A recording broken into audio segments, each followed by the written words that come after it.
Hello बच्चों, let's read the question. The question says the low melting points of alkalis metal is due to. Option A में दे रखा है weak metallic bonding, B में दे रखा है presence of only one valence electron, सी में दे रखा है low density एंड डी में दे रखा है both ए एंड बी. तो आइए बच्चों चेक करते हैं इसका करेक्ट आंसर क्या होगा. एंड फर्स्ट ऑफ ऑल बात करते हैं की कॉन्सेप्ट की. की कॉन्सेप्ट तो बेसिकली क्वेश्चन आया बच्चों physical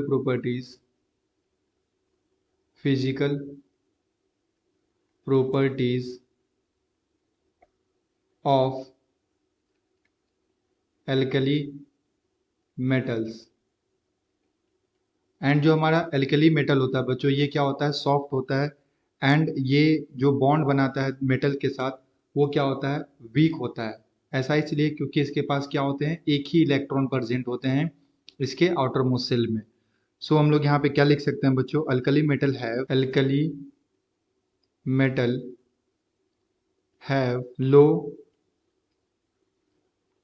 binding energy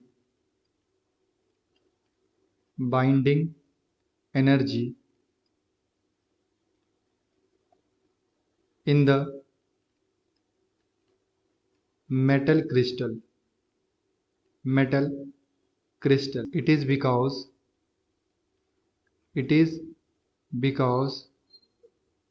atoms have only one electron in its outermost cell. Yes.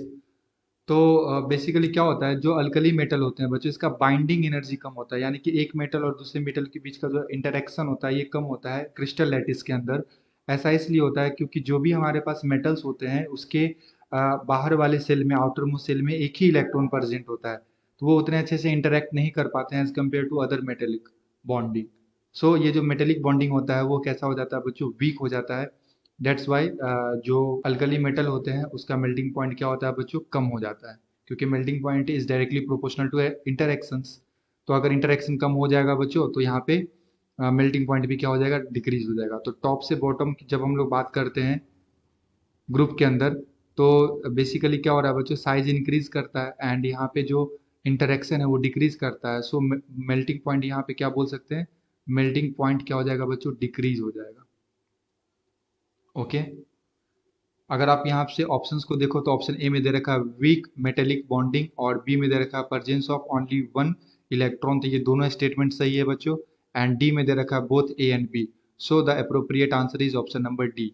है ना, ए एंड बी दोनों ऑप्शन क्या है, करेक्ट है, मतलब दोनों स्टेटमेंट सही है. सो फाइनली हमारा क्या आंसर होगा, ऑप्शन डी हो जाएगा. I hope you will be understood it well. Best of luck. Thank you.